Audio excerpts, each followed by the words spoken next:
Hari ini tema melanjutkan untuk eksposisi kitab 1 Korintus yang sudah lama kita tinggalkan, tetapi hari ini kembali lagi kita masuk pada eksposisi 1 Korintus pasal 9, masuk ayat 1 sampai 14.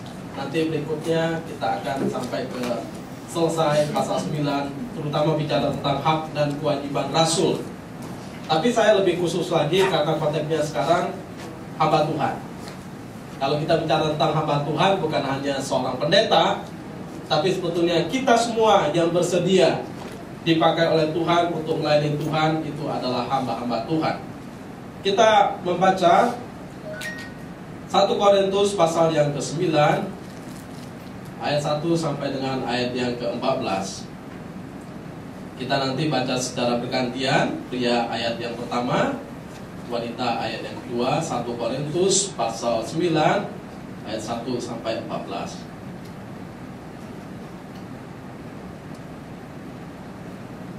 Kalau sudah ketemu semua, saya akan baca perikop di atas. Pria pasal ayat yang pertama dari 1 Korintus pasal 9, nanti wanita ayat yang kedua, demikian seterusnya sampai dengan ayat 14. Hak dan kewajiban rasul. 1, 2, 3. Bukankah aku rasul? Bukankah aku orang bebas? Bukankah aku telah melihat Yesus Tuhan kita? Bukankah kamu adalah buah pekerjaanku dalam Tuhan?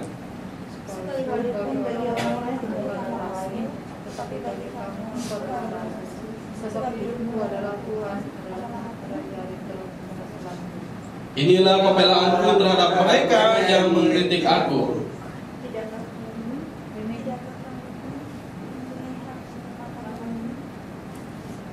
Tidakkah kami mempunyai hak untuk membawa seorang istri Kristen dalam perjalanan kami, seperti yang dilakukan rasul-rasul lain dan saudara-saudara Tuhan dan Kefas? Atau hanya aku dan Barnabas saja yang tidak punya hak Siapakah yang pernah turut dalam peperangan atas biayanya sendiri? Siapakah yang menanami kebun anggur dan tidak memakan buahnya? Atau siapakah yang mengembalakan kawanan domba dan yang tidak minum susu domba itu? Apa yang dikatakan ini bukan karena tidak saja. Bukankah hukum Taurat bekerja pada demikian? Sebab dalam hukum Musa ada tertulis, janganlah engkau memberangus kulit lembu yang sedang mengiring. Lembukah yang Allah perhatikan? Atau yang ia maksudkan? Ya, betul itulah kami ditulis, yaitu membaca dalam harapan dan pemilik harus mengiris dalam pengharapan. Jadi jika kami telah menaburkan benih rohani bagi kamu, berlebih-lebihankah kalau kami menuai hasil duniawi daripada kamu? Kalau orang lain mempunyai hak untuk mengharapkan hal itu daripada kamu, bukankah kami mempunyai hak yang lebih besar? Tetapi kami tidak mempergunakan hak itu. Sebaliknya, kami menangis segala sesuatu, supaya jangan kami mendapat pemerintahan bagi pemberitaan ini. Tidak tahukah kamu bahwa mereka yang melayani dalam tempat kudus mendapat penghidupannya dari tempat kudus itu, dan bahwa mereka yang melayani mezbah mendapat bagian mereka dari mezbah itu? Bahwa mereka yang melakukan sendiri harus hidup dari laki-laki. Ya, cukup ya. Dalam bagian 14 ini menarik bahwa demikian pula Tuhan telah menetapkan bahwa mereka yang memberitakan Injil harus hidup dari pemberitaan Injil itu.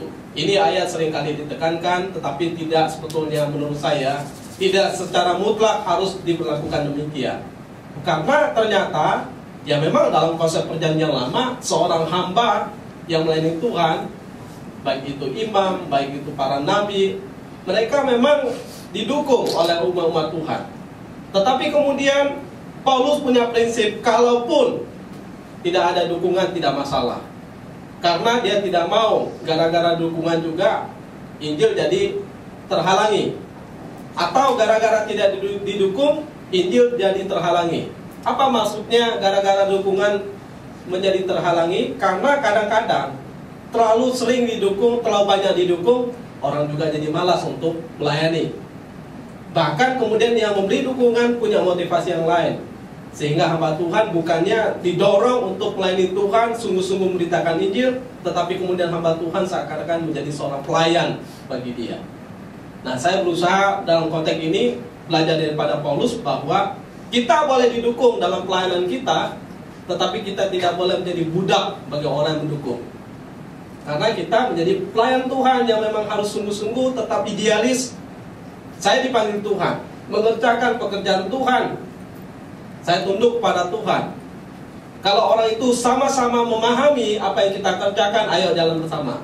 Tetapi kemudian kalau orang itu mendukung dengan tujuan supaya kita mengikuti kemauan dia, ya sorry saja.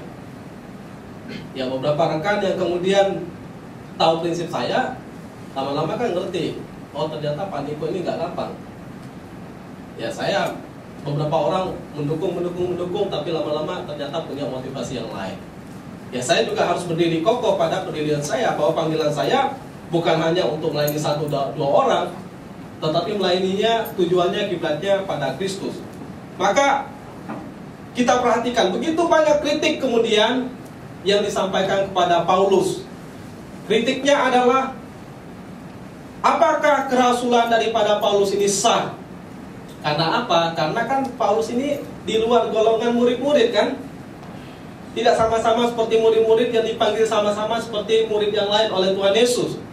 Tapi kemudian Paulus ini kan murid yang setelah tambahan di luar lingkaran murid-murid Tuhan Yesus secara resmi. Tetapi kenapa kemudian mereka mempertanyakan? Yaitu tadi, dia ini kan bukan murid Tuhan Yesus, kok dia bisa mengakui diri sebagai rasul? Tapi ada sanggahan juga yang disampaikan oleh Paulus bahwa meskipun dia bukan seorang murid Yesus secara langsung, tetapi dia pernah bertemu dengan Tuhan waktu menuju kepada di jalan perjalanan Damsyik.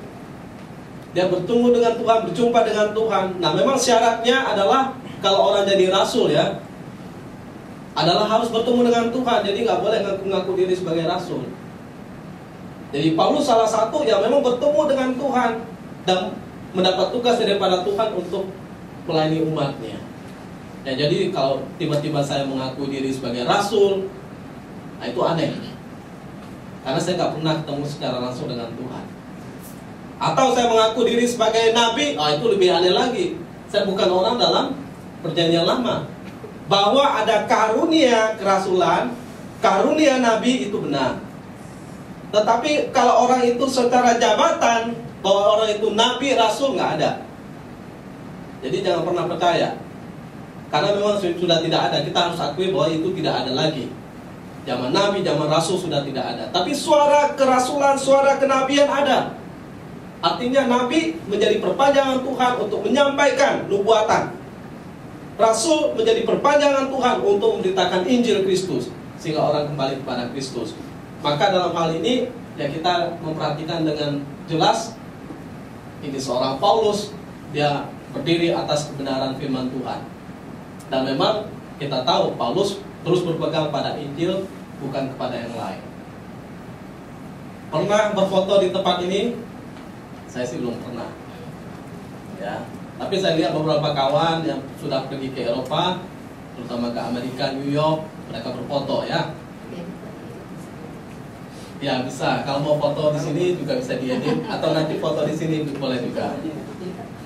Tapi yang pasti ini patung yang sangat terkenal di Amerika Serikat, patung Liberty.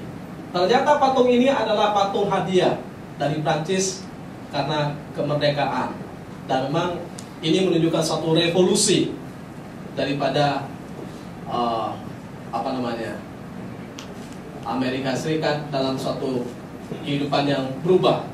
Tetapi ternyata patung ini sebetulnya mengangkat semangat yang namanya humanisme, yang mengagungkan begitu kuat tentang kemanusiaan. Sehingga misalnya tentang hedonisme, tentang postmodernisme, dan nanti kita akan ke depan ya, kita akan belajar tentang hal itu. Tetapi humanisme ini bicara tentang bagaimana kitanya jadi manusia seakan-akan menjadi Tuhan yang begitu rupa yang harus diagungkan. Sehingga kalau di Eropa sana bicara tentang kebebasan itu luar biasa. Orang punya kehendak bebas, orang punya ya kebebasan yang tidak boleh diganggu oleh orang lain. Nah, kalau di kita kan masih ada suatu kekang-kekang yang diberikan. Spiritnya adalah ya ini Dewi Libertas. Jadi ini liberty, ini Dewi Libertas, artinya Dewi kebebasan, atau dengan kata modern Dewi demokrasi. Dia sangat menekankan tentang suatu kebebasan, tentang suatu demokrasi yang luar biasa. Jadi kebebasan menjadi tuan, ya orang tidak mau dikekang, orang tidak mau ada otoritas, orang tidak mau ada penguasa, bahkan kalau boleh nggak ada aturan. Maunya ya terserah saya, bebas. Bahkan dalam konteks kehidupan kepemerintahan, termasuk juga kehidupan dalam gereja, orang nggak mau adanya suatu otoritas, ya otoritas. Nah, nggak mau ada pemimpin, nggak mau ada aturan penguasa, ya maunya saya memimpin diri saya sendiri. Nah, ini menjadi masalah kemudian. Lalu berjalan lebih jauh lagi, orang itu kemudian bebas untuk mengkritik penguasa, mengkritik gereja, bahkan pelayanan di dalam gereja. Jadi kebebasan menjadi sesuatu yang begitu diagungkan sampai masuk ke dalam dunia, bukan hanya sekuler tapi dunia gereja. Kita udah nggak ngerti aturan, kita udah nggak ngerti yang namanya otoritas. Yang ngerti adalah tentang saya bebas. Jadi orang membuat aturan main masing-masing. Nah, ini menjadi bahaya. Karena sebetulnya bagaimanapun sebebas-bebasnya apapun, menurut saya kita harus tetap punya etika. Kita harus tetap bertanggung jawab. Kita harus tetap menghormati Tuhan. Jangan jatuh dalam dosa. Kita tetap memuliakan nama Tuhan. Jadi bebas dalam konteks ini nggak ada yang sebebas-bebasnya. Saya mau tanya, babi hutan bebas nggak ke kampung halaman kita? Ya, tempat kita tinggal. Nggak bebas. Kalau dia bebas pasti mati kan? Dulu pernah di Kalimantan, tiba-tiba babi hutan pergi datang ke kampung. Wah, kaget orang, kok begitu banyak? Langsung dikejar-kejar, ya mati semua. Karena dia ngerasa bebas kan? Harusnya bebasnya di hutan sana, ada aturan mainnya. Ketika dia ke kampung ketemu dengan manusia, ya habislah dia. Ya misalnya ikan bebas nggak? Bebas. Tapi dia nggak boleh ke darat karena memang itu bukan tempatnya. Bebas sepanjang mana? Di mana ada air. Kalau di laut, di laut. Kalau air tawar, air tawar. Tetapi dia nggak bebas sebebas-bebasnya. Karena kalau udah sebebas-bebasnya, kemudian orang mempunyai keinginan sesuai dengan seleranya, dan itu bahaya sekali. Maka kalau kita orang Kristen memahami kebebasan kita hanya satu, bebas lakukan hal yang terbaik untuk memuliakan Tuhan. Ya. Jadi saya pikir saya bebas, tapi saya juga harus menghormati Tuhan.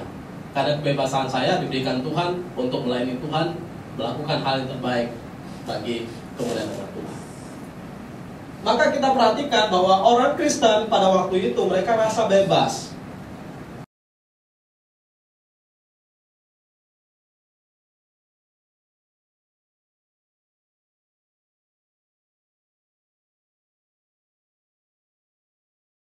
Mereka mulai berpikir, oh kalau gitu, kalau orang-orang Roma bebas, ada pemahaman tentang liberty, karena ada Dewi Libertas, maka kita boleh bebas dong.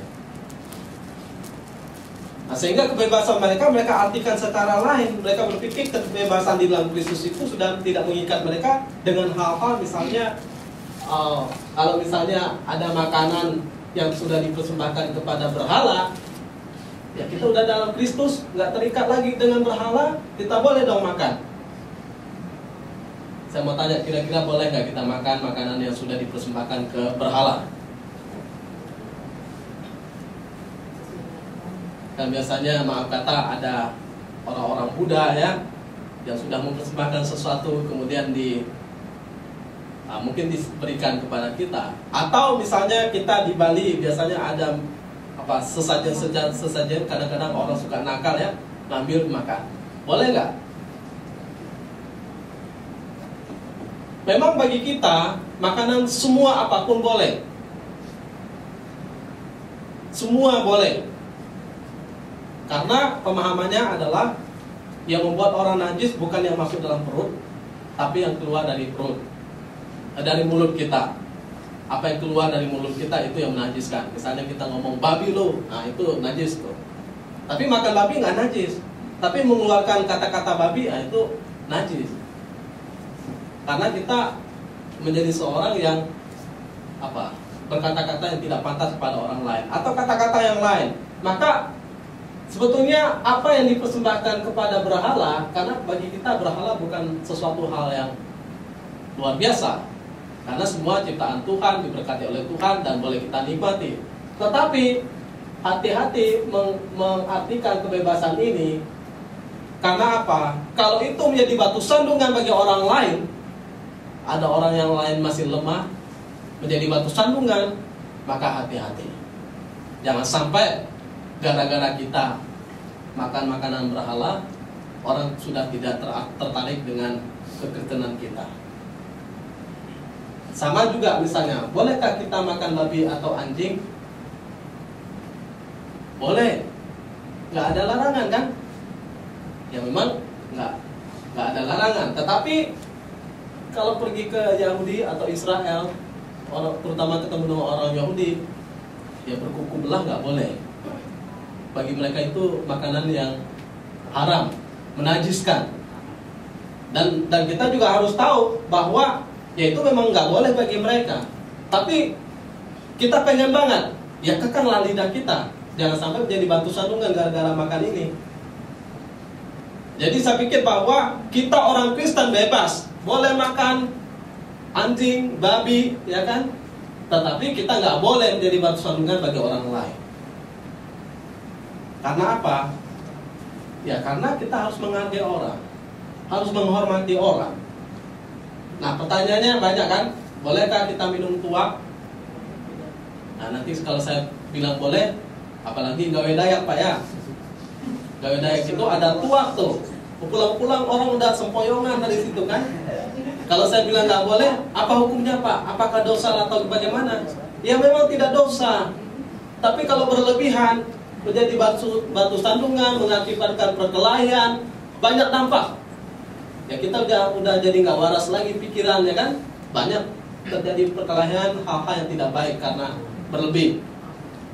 Tapi menurut saya daripada ini menimbulkan hal yang tidak baik bagi kita dan orang lain, atau kemudian misalnya saya sebagai hamba Tuhan, orang tahu saya tentu tidak minum seperti ini.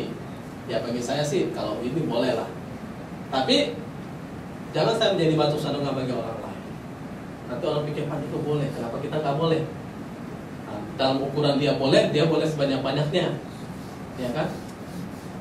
Ya dalam ukuran kita ya secukupnya saja, nggak ada masalah.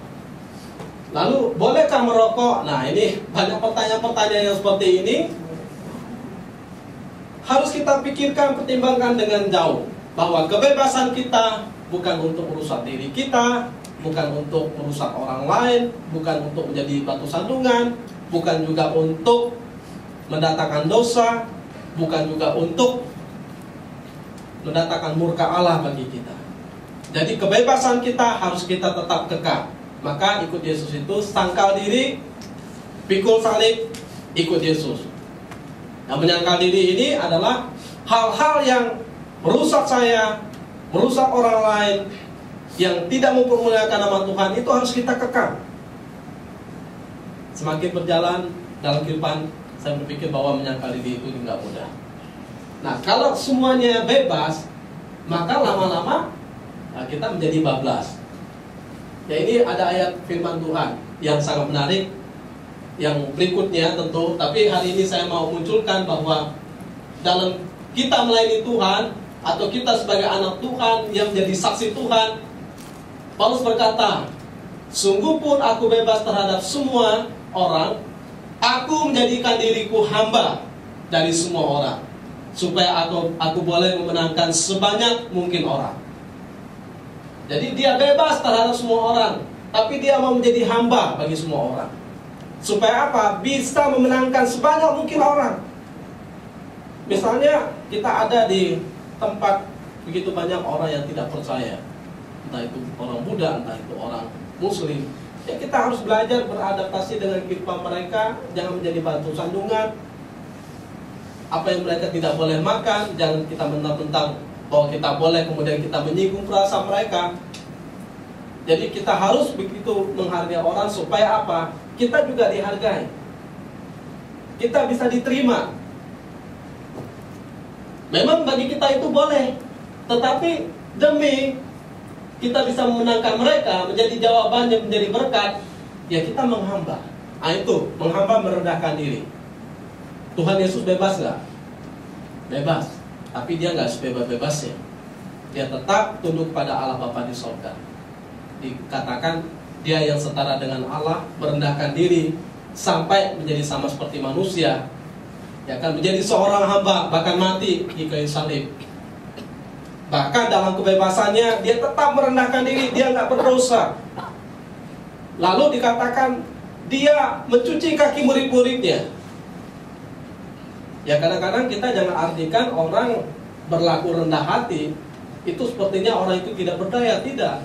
Tapi justru itu menunjukkan bahwa orang itu bebas, tidak merasa terhina, melakukan yang menurut orang mungkin sangat rendah, sangat tidak baik. Maka kalau kita mau belajar rendah hati, belajarlah pada Tuhan Yesus. Mau belajar menjadi seorang hamba, belajarlah seperti Tuhan Yesus. Ya saya belajar, ternyata nggak mampu, nggak mudah. Dan kita harus mengekang diri, betul-betul mengekang diri. Karena semua orang kan maunya posisi yang atas ya, dihargai, dilayani, terbesar, terhormat, yang lainnya. Jadi orang nggak mau yang bawah. Nah maka Tuhan Yesus mengajarkan kepada kita, hendaklah kita ini rendah hati, sama seperti Tuhan rendah hati, lemah lembut. Sehingga orang demikianlah yang mendapatkan ketenangan di hadapan Tuhan. Kebebasan, kalau kita pahami dalam konteks kehidupan rohani. Jadi saya pikir hati-hati dengan kebebasan. Coba kita perhatikan. Misalnya orang-orang yang membangun rel ini merasa bebas kan, ini kelompok ini dia bebas bikin rel sesukanya. Ini kelompok ini juga bebas. Ada nih patokan relnya, tapi kita bebas ya, oke bebas. Gak ada petunjuk ya, oke gak apa-apa. Yang penting satu jalur. Tapi karena merasa masing-masing bebas, meskipun ini terhubung ya, ini kan gak ada masalah kan. Tapi ini kan masalah. Ini masalah. Nah, bayangkan kita naik kereta ya. Nah, sudah sampai ke sini. Nah. Jadi saya pikir nggak ada yang sebebas-bebasnya sampai kita punya aturan main sendiri. Tetap harus ada rule, harus ada pemimpinnya. Maka Alkitab berkata kalau tidak ada visi, tidak ada pemimpin, liarlah rakyat. Ya. Di dalam gereja ya harus ada pemimpin supaya nggak liar. Memang semuanya bagus kok, nggak ada masalah kan? Semuanya bermaksud baik, dia bermaksud baik. Ini baik maksudnya. Tetapi menjadi nggak baik karena nggak terkoneksi. Nah itulah tugas seorang pemimpin, supaya semua yang baik-baik ini terkoneksi. Ini baik menurut ini baik menurut ini baik menurut ini. Ya kita tampung dong. Lalu kita tempelkan, masukkan kepada visi supaya ini yang baik ini satu arah. Jadi nggak berjalan masing-masing. Nah, demikian juga kebebasan itu harus berjalan pada track yang benar. Kalau bablas bebas, maka begini yang terjadi. Seorang pendeta ya LGBT menikahkan yang begini juga, ya kan? Ini udah kebebasan yang karena udah nggak mau ada otoritas lagi. Jadi tadi kenapa saya mulai dari otoritas? Ya karena orang udah ngerasa bebas. Nah ini pendetanya. Bahkan di luar negeri beberapa wilayah katanya kalau pendeta nggak mau memberkati, dia bisa dipenjara. Ya. Karena suara ini udah luar biasa sekarang. Jadi kita memang harus hati-hati. Nah, saya dapat bayangkan ya, laki-laki menikah dengan laki-laki gitu ya. Saya menikahkan saudara ini dengan saudara ini gitu kan. Atau dengan saudari tapi dia saudara. Yang nggak lucu kan? Lalu pendetanya pakai stolannya seperti ini. Wah, ini sudah kebablasan. Nah, masuk dalam konteks kita sekarang ini gadget. Sebetulnya ada satu tampilan foto yang bagus sekali. Jadi bapak, ibu, anak, ada anjing, main gadget juga. Itu singgungan sebetulnya. Jadi saking orang bebas, jadi nggak terkoneksi satu sama lain. Sudah tidak ada hubungan. Ya kamu, saya. Nah, di rumah kita juga bisa terjadi seperti itu kan. Ya udah kamu deh, kamu aja, saya aja. Dan faktanya sekarang banyak orang serumah juga yang tidak terkoneksi, tidak ada hubungan secara emosional. Mereka tidak ada hubungan satu sama lain meskipun serumah. Ya, dia makan, urusan makan sendiri, kerja sendiri, uang sendiri. Ya tinggal dibagi rumahnya, yang satu di sebelah, yang satu di sebelah. Terlihat satu rumah, tetapi sebetulnya hatinya sudah terpisah. Ada yang terjadi seperti itu. Karena apa? Karena sudah tidak ada aturan, merasa sudah bebas menurut dirinya sendiri. Jadi Paulus tidak mau mereka merasa bebas mengkritik, tidak tahu sebetulnya tentang hak dan kewajiban, tentang panggilan seorang pelayan Tuhan. Maka Paulus menjawab, dan memang dia berhak menjawab tuduhan dan kritikan ya secara tegas. Dia katakan, bukankah aku rasul?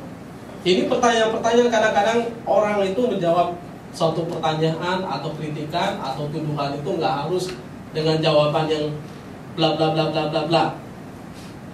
Tapi cukup aja dengan pertanyaan. Bukankah aku rasul? Ya memang dia rasul. Bukankah aku orang bebas? Ya memang saya orang bebas.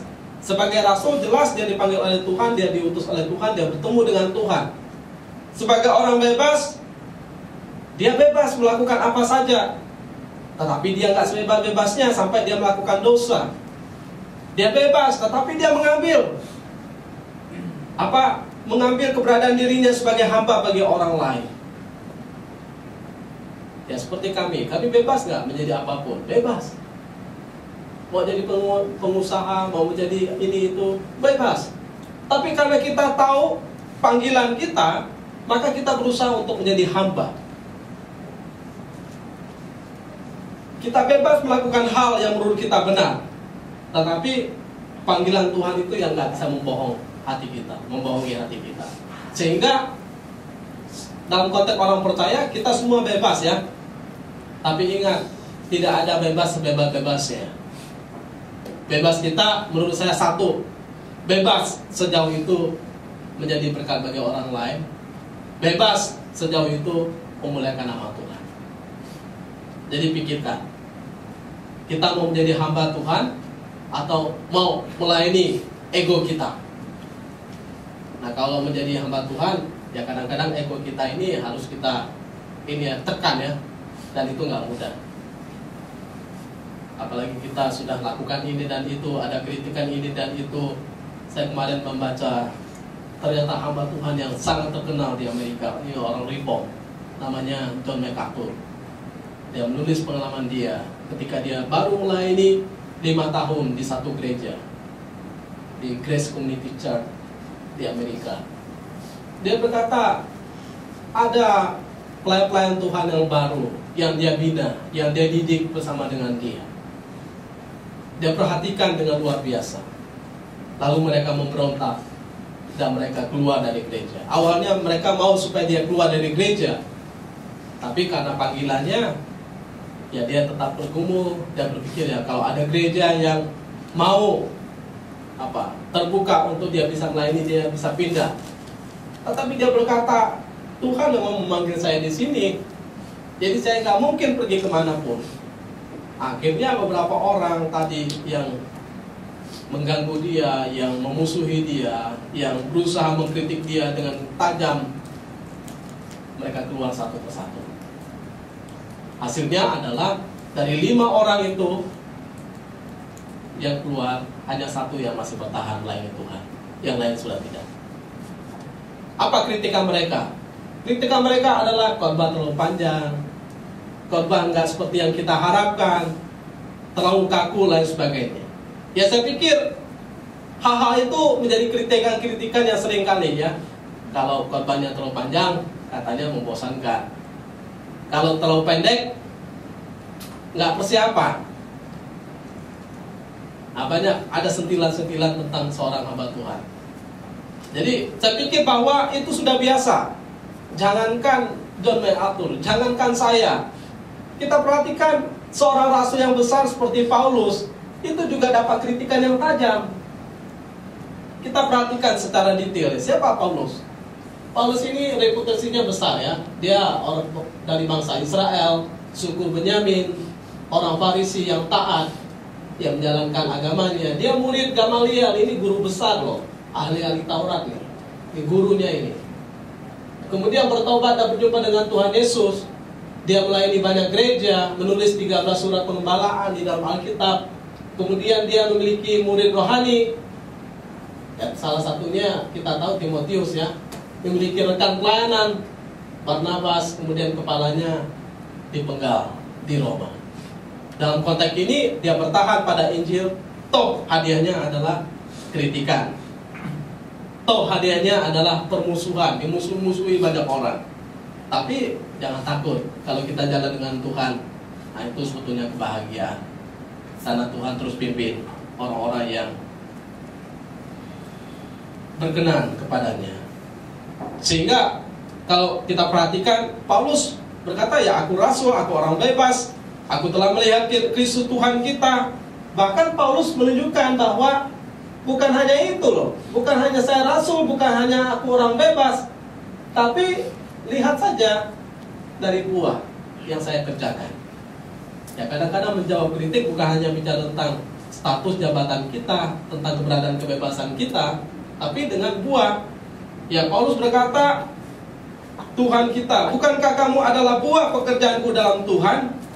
Sekalipun bagi orang lain aku bukanlah rasul, tetapi bagi kamu aku adalah rasul, sebab hidupmu dalam Tuhan adalah meterai kerasulanku. Jadi buah itu kelihatan. Orang mau mendakwa kita, orang mau menuduh kita, jangan takut. Maka prinsipnya bagi saya adalah, ya bagaimana kita berbuah. Orang bisa menuduh kita, mengkritik kita, melakukan hal apapun terhadap kita, tapi kemudian yang membuktikan sungguh-sungguh yang murni adalah buahnya. Dan Paulus dalam hal ini, meskipun mereka tidak mengakui, beberapa orang tidak mengakui kerasulannya, tetapi dia berkata bahwa bagaimanapun jemaat itu boleh percaya itu meterai karena pekerjaan daripada seorang rasul Paulus. Orang boleh nggak percaya, tetapi ada orang-orang yang kemudian boleh percaya karena pekerjaan dan pelayanan daripada Paulus. Sehingga saya pikir dalam hal ini Paulus tidak mau merasa bahwa semua orang harus mengakui dia sebagai rasul. Jadi orang nggak mengakui saya sebagai hamba Tuhan nggak masalah. Tapi yang pertama ya memang kita harus tahu bahwa ya kita dipanggil oleh Tuhan, ada buah yang kita kerjakan. Tidak semua orang harus mengakui kita, tapi ada suatu jejak bukti yang menjadi berkat bagi orang lain. Sehingga saya ingin katakan kepada kita semua ya, ini bukan hanya dalam konteks rasul, tapi dalam konteks kehidupan kita secara pribadi. Jadi jangan membiarkan orang lain menentukan nilai diri kita, tetapi izinkan Tuhan untuk menentukannya. Orang boleh berkata ini itu terhadap kita, tetapi kalau kita tahu siapa diri kita di hadapan Tuhan, di hadapan sesama, ya kita tenang aja.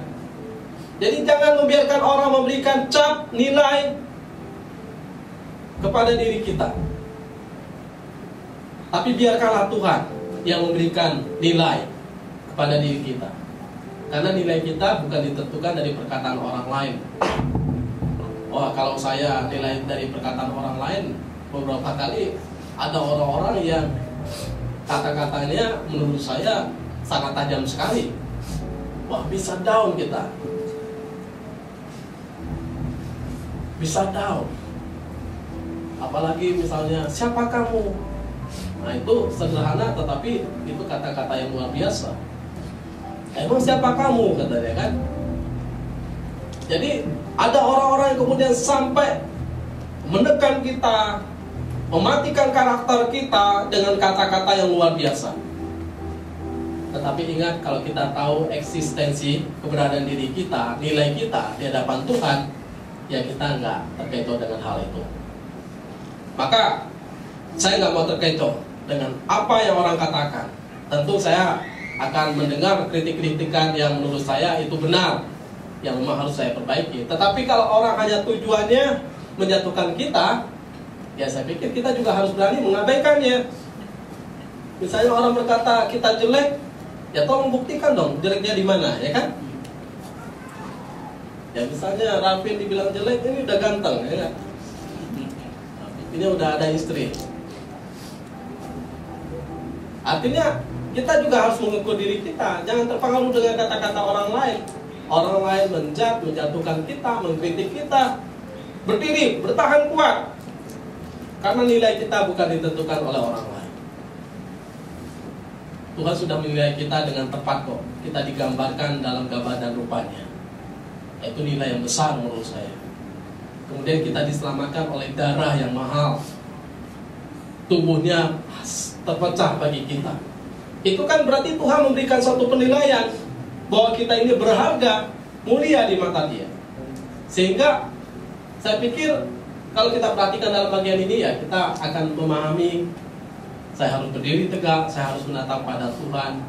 Maka dalam hidup kita, ya kita tatap pada Tuhan, selalu bersandar pada Tuhan. Ada hal-hal yang terjadi, selalu percaya pada Dia, bahwa jalan dan ukirannya selalu terbaik. Berikutnya Paulus dan Barnabas berasa memang berhak mendapatkan ya dukungan secara jasmani, dibebaskan dari pekerjaan tangan seperti rasul-rasul lain. Jadi dia berkata mempunyai hak untuk makan dan minum, mempunyai hak untuk membawa istri dan anak-anak dalam melayani Tuhan. Ternyata rasul-rasul juga punya istri dan anak kan. Lalu mereka tidak ditinggalkan, mereka dibawa dalam suatu pekerjaan Tuhan. Nah, saya dapat poin dalam bagian ini, ya suami jangan meninggalkan istrinya atau anaknya dalam melayani Tuhan. Jadi suami harus mengarahkan anaknya, istrinya melayani Tuhan. Ya kita bukan sebagai hamba Tuhan pun harus mengarahkan keluarga kita melayani Tuhan. Nah, ini anaknya kita sedang latih untuk main keyboard. Ya kita latih untuk nyanyi. Ya karena apa? Saya nggak bisa berkata biar dia berkembang dengan sendirinya, enggak. Saya mau kita semua belajar bahwa mendidik anak, mengarahkan anak itu tanggung jawab orang tua. Bahwa kemudian dia terpanggil untuk melayani Tuhan, nah itu panggilan secara khusus. Tapi kalau tidak, ya Tuhan tahu yang terbaik buat dia. Yang maksud saya adalah seorang hamba Tuhan yang berhak mengatur rumah tangganya, mengarahkan anak istrinya untuk berjalan tepat seperti yang Tuhan kehendaki. Sehingga dia berhak membawa istri dan anaknya. Jadi kalau gereja memanggil seorang hamba Tuhan, jangan cuma suaminya atau istrinya saja, lalu anak atau suaminya ditinggal. Baiknya ya sama-sama untuk mengerjakan suatu pelayanan. Lalu mempunyai hak untuk memfokuskan diri dalam pemberitaan firman Tuhan dan ya mengembangkan jemaat. Karena apa? Ya Paulus merasa bahwa yang lain kan, rasul-rasul yang lain, mereka punya hak kok untuk memberitakan kebenaran firman Tuhan, lalu dibebaskan daripada pekerjaan tangan mereka. Sehingga inilah pembelaanku terhadap mereka yang mengkritik aku. Tidakkah kami mempunyai hak untuk makan dan minum? Ayat yang keempat. Tidakkah kami mempunyai hak untuk membawa seorang istri Kristen dalam perjalanan kami seperti yang dilakukan rasul-rasul lain, saudara-saudara Tuhan dan Kefas? Ayat yang kelima. Atau hanya aku dan Barnabas sajakah yang tidak mempunyai hak untuk dibebaskan dari pekerjaan tangan? Ini menarik. Ya kalau kita eksposisi tentu kita menggali detail ayat per ayat. Jadi dia berkata bahwa ya dia juga berhak memfokuskan diri untuk pengembalaan, pemberitaan firman Tuhan sama seperti rasul-rasul yang lain. Lalu kalau kita perhatikan ya, ketentuan untuk mendukung dalam pekerjaan Tuhan, terutama mendukung ya hamba-hamba Tuhan atau suatu organisasi yang memang sudah ditetapkan dalam PL dan PB, Perjanjian Lama dan Perjanjian Baru. Ya contohnya dalam kehidupan hari-hari. Jadi Paulus memberikan contoh gambaran yang menarik. Secara hidup hari-hari dalam peperangan misalnya orang tidak pergi dengan biayanya sendiri. Ada nggak perang Rusia lawan Ukraina masing-masing bawa ininya sendiri? Enggak. Dibiayai oleh negara. Ada yang mendukungnya. Termasuk dalam bertani misalnya orang yang menanam anggur, ya berhak dong memakan buah anggur. Lalu dalam pengembalaan, ya pengembalaan untuk kawanan domba maksudnya orang yang mengembalakan kawanan domba berhak minum air susu domba itu. Jadi orang yang berperang berhak didukung. Kemudian orang yang bertani berhak memakan hasil taninya. Masa saya bertani saya nggak berhak makan, ya kan? Masa saya punya ternak saya nggak boleh minum susu domba? Ya, jadi dalam bagian ini Paulus ingin memberikan satu pemahaman dulu secara sederhana. Lalu dia bawa dalam suatu pemahaman yang lebih besar lagi bahwa dalam contoh hukum Taurat, jangan memberangus mulut lembu yang sedang mengiring. Jangan menutup hak ya atau mulut hamba Tuhan.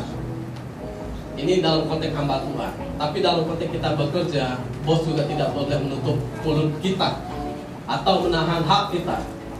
Malah di dalam Perjanjian Lama, kalau orang itu memang gajian harian, nggak boleh ditahan sampai besoknya. Ada hukumnya lagi. Ya harus dibayarkan. Jadi ini saya pikir ada suatu koneksi dengan kehidupan hari-hari dalam pekerjaan kita. Jadi seorang karyawan ya harus dibayar sesuai dengan haknya. Nggak boleh ditahan-tahan. Pembajak harus membajak dalam pengharapan dan pengiring harus mendapatkan bagiannya. Jadi kalau kita kerja ya, kita berhak mendapatkan upah dari pekerjaan kita. Kita berpengharapan ya karena kita tahu ya pekerjaan pun disediakan oleh Tuhan kan. Berkat yang Tuhan berikan kepada bos kita tahu juga itunya sumber daripada Tuhan. Jadi kita sama-sama berhak membajak, mengiring, mendapatkan suatu bagian, ada pengharapan. Mereka yang melayani ya sama juga dalam tempat kudus Tuhan mendapat penghidupannya dari tempat kudus itu. Jadi sistem memperlakukan entah itu upah, entah itu dukungan itu sudah berlaku. Dan memang kalau kita perhatikan, kalau kita baca Alkitab, itu canggih sekali. Apa yang kita butuhkan hari ini untuk pengaturan kehidupan kita itu sudah dicatat dari dulu. Jadi kalau kita baca Alkitab dengan sungguh, sebetulnya nggak pusing-pusing kita nyari aturan-aturan yang harus kita lakukan, baik dalam pelayanan, baik dalam pekerjaan. Sehingga makin orang dekat dengan Tuhan, sungguh-sungguh baca Alkitab, oh ternyata begini ya, ternyata begini ya. Maka mereka yang melayani di mezbah mendapatkan bagian dari mezbah itu, karena setelah dibakar dan dipersembahkan kepada Tuhan, bagian itu boleh kita nikmati sebagai seorang imam pada waktu yang melampau. Jadi orang yang telah menabur benih rohani, benih yang kekal, tidak berlebih bila menuai hasil jasmani, bahkan tidak berlebih jika berharap hasil yang lebih besar. Karena apa? Ayo kita baca secara perlahan. Jadi dikatakan di dalam bagian ini, ayat yang 9 kita mulai. Sebab dalam hukum Musa ada tertulis, janganlah engkau memberangus mulut lembu yang sedang mengiring. Jadi memberangus artinya ini ya, jangan ditutup dong mulut lembu yang sedang makan. Nah, saya selama ini baca-baca, tapi saya kurang teliti memperhatikan kata memberangus itu apa sih sebetulnya. Jadi kalau sedang mengiring, masa tiba-tiba kita sumpel mulutnya, ya nggak bisa makan lah, bagi kejam sekali ya. Jadi jangan memberangus mulut lembu yang sedang ya mengiring. Sehingga dalam bagian ini, lembukah yang Allah perhatikan? Ini gambaran, bukan. manusia atau kitakah yang ia maksud? Iya. Ya, untuk itulah, untuk kitalah hal ini ditulis, yaitu pembajak harus membajak dalam pengharapan dan pengirik harus mengirik dalam pengharapan untuk memperoleh bagiannya. Jadi jika kami telah menabur benih rohani bagi kamu, berlebih-lebihankah kalau kami menuai hasil duniawi daripada kamu? Kalau orang lain berhak, ada orang lain juga melainkan merasa berhak untuk mengharapkan hal itu daripada kamu, bukankah kami mempunyai hak yang lebih besar? Ya, kami yang benar sebagai hamba Tuhan ya harusnya punya hak yang lebih besar. Tetapi menarik, meskipun dia sebagai seorang yang menabur benih rohani, sebetulnya pemberian jasmani dengan rohani itu kan sebetulnya nggak cocok lah. Tapi ya sebagai penghargaan, karena benih rohani itu ya benih kekal yang menghidupkan kita dalam hubungan dengan Tuhan. Jadi saya pikir ukurannya ya jangan hitung-hitungan. Apa yang kita bisa berikan ya berikan. Ya kalau mau menghitung ya benih kekal nggak bisa. Jadi yang menarik daripada Paulus, orang lain berhak, kami berhak harusnya. Tetapi Paulus berkata, tetapi kami tidak mempergunakan hak itu. Ayat 12. Ada jemaat yang mampu, ya jangan tahan. Tapi kalau nggak mampu, jangan dipaksa. Dan Paulus tahu bahwa ya dia nggak mau memaksa jemaat, sehingga dia tidak mau mengambil hak itu. Jadi ada hamba Tuhan yang memang sudah punya ukuran terhadap jemaat, harus kasih saya seperti ini. Nah itu kejam juga ya. Tapi ada hamba Tuhan yang sangat sederhana, kemudian merasa bahwa ya nggak perlu ada patokan, terserah jemaat. Nah tapi kalau jemaat nggak dipaksa, kadang-kadang nggak dewasa juga kan. Nah, jadi memang kita harus memberikan suatu ukuran yang tepat, sehingga jemaat juga belajar. Atau misalnya di dalam pekerjaan kita, ya bos kita juga harus belajar memaksakan diri. Jadi jangan rasa oh segini udah pas. Ya lalu kita bandingkan dong dengan tempat lain. Ya saya ingat waktu saya masuk ke suatu tempat pekerjaan yang lain, bos tanya, kamu dulu dapat berapa? Saya dulu Pak segini Pak. Tapi yang saya tahu di sini pelayanan, saya bilang saya nggak memberi patokan. Tapi setelah dia mengukur dengan apa yang dia kasih kepada karyawan yang lain dengan apa yang saya dapat yang di tempat lain, lah kok beda? Bedanya jomplang banget kan? Yang di sini sangat rendah, yang saya dapat sangat tinggi. Akhirnya dia ngotot-ngotot lah untuk merubah bagaimana. Akhirnya nggak lama kemudian terjadilah perubahan terhadap teman-teman yang lain. Ya saya pikir ini sesuatu yang bagus juga. Jadi kita jangan ngerasa oh seperti ini sudah cukup, ternyata tidak. Kita perhatikan. Maka ya kita kecil, belum banyak orang. Tapi kita bisa menghargai orang kalau orang ke tempat ini. Saya pikir gereja-gereja yang ratusan orang pun dapat dikatakan ya masih kalahlah dengan kita dalam menghargai orang secara memberi. Sehingga kan ada hamba-hamba Tuhan yang saya kenal, dia dikasih tempat yang lain yang ya jumlahnya segini, tapi di sini kok besar. Lalu kalau ada kesempatan ke Jakarta, selalu hubungi saya, Pak saya ada di Jakarta. Karena apa? Karena kita respect pada orang. Jadi kita belajar respect. Pak Martinus tahu kalau kita mengundang siapa, dia di sana biasanya dapat segini, kita di sini selalu lebih daripada itu. Ya meskipun uang kita nggak banyak, naik dan turun itu jumlah uang pasti ada. Tetapi saya pikir bahwa kita harus memperlakukan orang secara tepat. Dan memang Paulus berkata secara jujur, ya kami mempunyai hak yang lebih besar. Tetapi ada kalanya kami tidak. Ya ini menarik ya. Jadi jangan menuntut hak terus. Paulus berkata, tetapi kami tidak mempergunakan hak itu. Sebaliknya kami menanggung segala sesuatu supaya jangan kami mengadakan rintangan bagi pemberitaan Injil. Saya tahu kemampuan gereja ini. Saya tidak memaksakan mempergunakan hak itu. Jadi memang kita harus belajar bahwa kita harus memaksakan diri kita juga. Kita harus tahu pekerjaan Tuhan itu kadang-kadang nggak harus kita menuntut daripada orang lain, kita juga harus menuntut pada diri kita juga. Bagaimana kita mengerjakan pekerjaan ini supaya pekerjaan ini boleh terlaksana. Intinya adalah Paulus berkata, bukan ini bicara tentang hak saya, kemampuan saya, apa orang kasih kepada saya, tetapi kami menanggungnya supaya jangan kami mengadakan rintangan bagi pemberitaan Injil. Intinya adalah kalau nggak cukup, ya kita belajar mencukupkan diri. Tapi kalau cukup, dukunglah suatu pekerjaan Injil.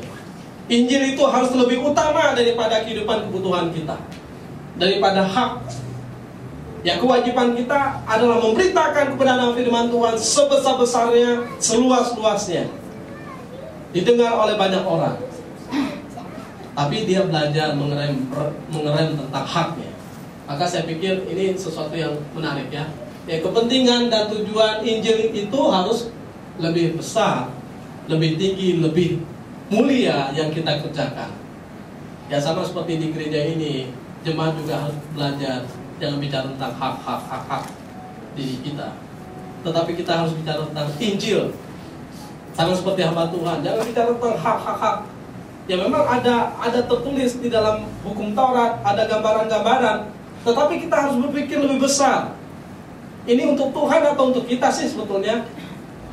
Nah, ini bingkai dibukakan oleh Paulus bahwa kalau mau untuk Tuhan, ya kita belajar bahwa sebetulnya kita harus menahan hak kita demi kemuliaan Tuhan yang ditinggikan. Saya secara cepat. Jadi jika ada orang yang memberikan dan mendukung pekerjaan Tuhan, haruslah ya bermotivasikan yang benar agar pekerjaan Tuhan dan Injil Kristus tersebar dan menjangkau banyak orang.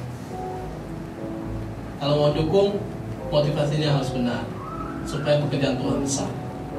Lalu bila ada hamba Tuhan yang sungguh-sungguh atau lembaga yang sungguh-sungguh bertanggung jawab melakukan tugasnya dalam pemberitaan Injil, ya kita tidak akan pernah rugi untuk mendukungnya.